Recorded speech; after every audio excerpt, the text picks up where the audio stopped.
అందరికీ నమస్తే. పార్టీ మారిన ఎమ్మెల్యేలకు బీఆర్ఎస్ షాక్ ఇచ్చింది. అంత ఈజీగా ఏదో పోతే పోయిరులే అని వదిలేసే పరిస్థితి కనిపిస్తలేదు. ఎందుకంటే ఒక హైకోర్టులో దానం నాగేందర్, తర్వాత కడియం శ్రీహరి, తెల్లి వెంకట్రావు ఈ ముగ్గురికి సంబంధించిన కేసు వాయిదాల మీద వాయిదాలు, హియరింగ్స్ మీద హియరింగ్స్ జరుగుతున్నాయి.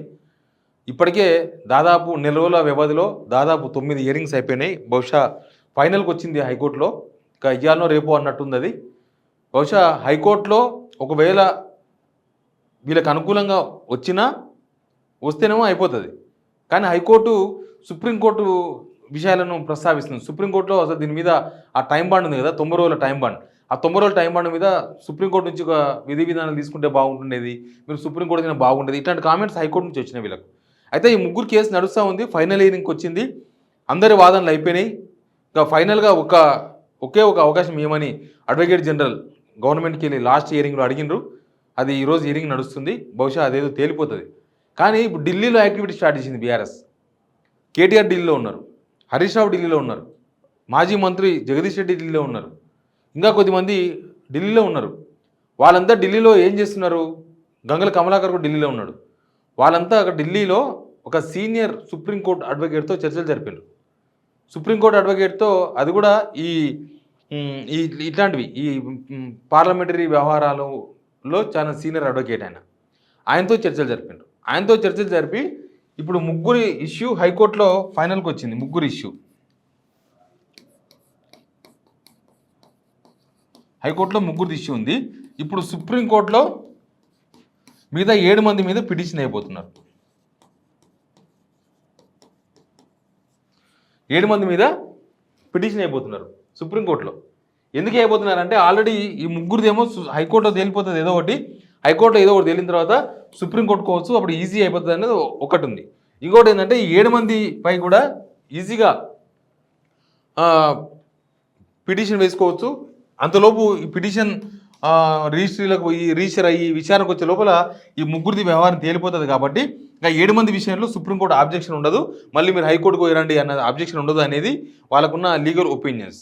దాన్ని బట్టి 7 మంది, మిగతా మొత్తం 10 మందిలో 7 మంది, 3 అక్కడ 10 అక్కడ, 7 మంది అక్కడ, మొత్తం ఇట్లా 7 మంది డైరెక్ట్గా హైకోర్టుకు పోకుండా సుప్రీంకోర్టులోనే వాళ్ళ మీద విచారణ జరిపించాలి, సుప్రీంకోర్టులో వాళ్ళ మీద కేసు వేయాలని ఆల్రెడీ డిసైడ్ అయిపోయినారు. దానికి అనుగుణంగా అక్కడ పావులు కదుగుతున్నాయి. ఇవాళ రేపు సుప్రీంకోర్టులో డైరెక్ట్గా 7 మంది మీద, ఆ ముగ్గురు కాకుండా మిగతా ఎవరెవరైతే పార్టీ మారినరో, పోచారం శ్రీనివాసరెడ్డి కావచ్చు, డాక్టర్ సంజయ్ కావచ్చు, కృష్ణమోహన్ రెడ్డి కావచ్చు, గద్వాల, ఇట్లాంటి వాళ్ళు అందరి మీద కూడా డైరెక్ట్ సుప్రీంకోర్టులో విచారణ జరగబోతుంది.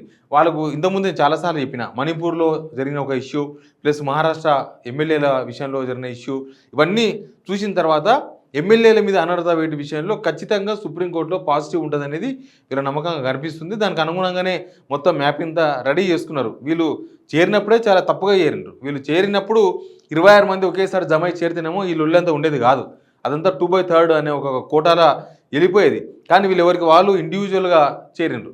ఒకవేళ ఇండివిజువల్గా కలిసినా పార్టీలో చేరకుండా ఉండాల్సిందే, కానీ పార్టీలో చేరినరు. దానం నాగేంద్ర అయితే ఏకంగా కాంగ్రెస్ బీఫామ్ పైన సికింద్రాబాద్ ఎంపీగా పోటీ చేసిండు.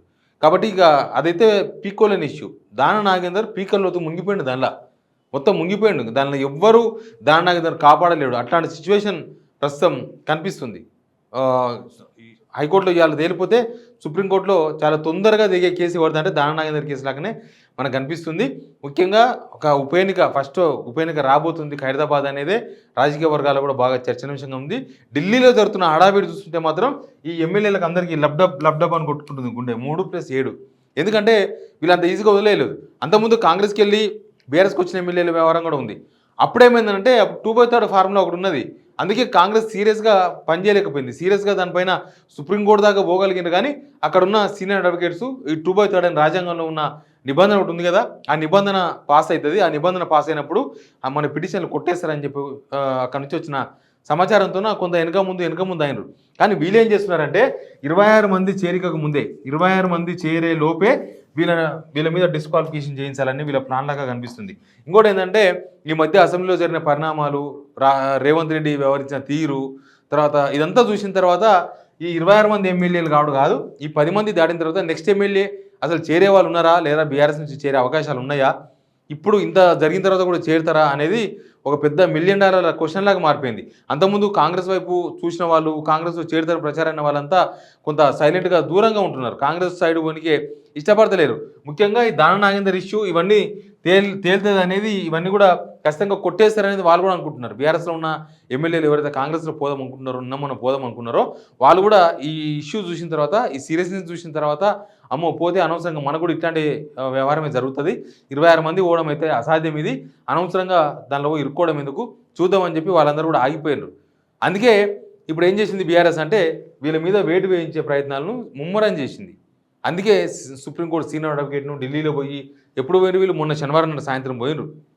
శనివారం నాడు సాయంత్రం నుంచి కవిత బెయిల్ ఇష్యూకి సంబంధించిన చర్చలు జరిపినరు అడ్వకేట్‌తో. తర్వాత సుప్రీంకోర్టు అడ్వకేట్‌తో మాత్రం వీళ్ళ మీద అనర్హత వేటు విషయం మీద చాలా సీరియస్‌గా డిస్కషన్ జరిగినాయి. ఇంకా నెక్స్ట్ జరగబోయేది ఖచ్చితంగా వేటు తప్పదు. బై ఎలక్షన్స్ రాక తప్పవు అన్న ఒక సంకేతాలు అయితే బయటికి కనిపిస్తున్నాయి. Please subscribe signal TV.